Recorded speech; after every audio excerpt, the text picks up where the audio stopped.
This is no time for ceremony. The question before the House is one of awful moment to this country.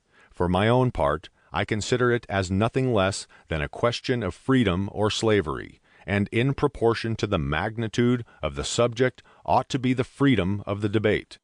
It is only in this way that we can hope to arrive at truth, and fulfill the great responsibility which we had told to God and our country.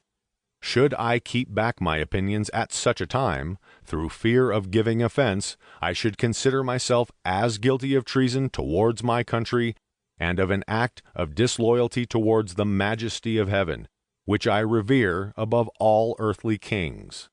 Mr. President, it is natural to man to indulge in the illusions of hope.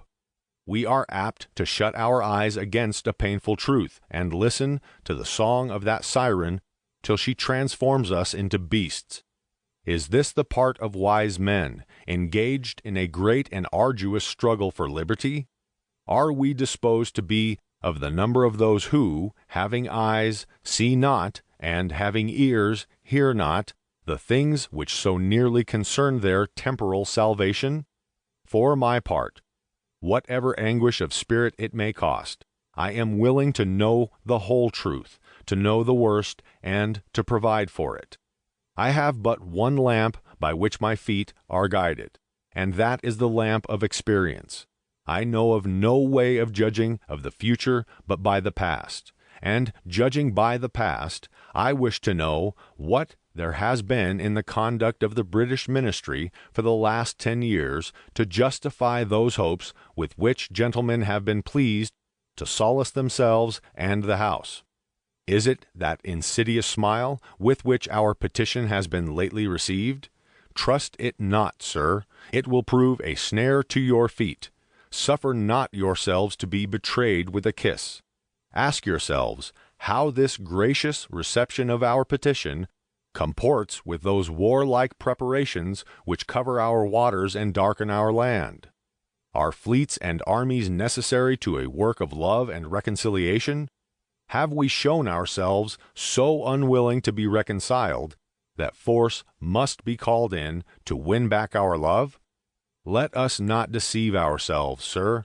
These are the implements of war and subjugation, the last arguments to which kings resort. I ask, gentlemen, sir, what means this martial array, if its purpose be not to force us to submission? Can gentlemen assign any other possible motive for it? Has Great Britain any enemy in this quarter of the world to call for all this accumulation of navies and armies? No, sir, she has none. They are meant for us. They can be meant for no other. They are sent over to bind and rivet upon us those chains which the British ministry have been so long forging. And what have we to oppose to them? Shall we try argument? Sir, we have been trying that for the last 10 years. Have we anything new to offer upon the subject? Nothing. We have held the subject up in every light of which it is capable, but it has all been in vain. Shall we resort to entreaty and humble supplication? What terms shall we find which have not yet been already exhausted? Let us not, I beseech you, sir, deceive ourselves. Sir, we have done everything that could be done to avert the storm which is now coming on. We have petitioned, we have remonstrated, we have supplicated, we have prostrated ourselves before the throne, and have implored its interposition to arrest the tyrannical hands of the ministry and Parliament.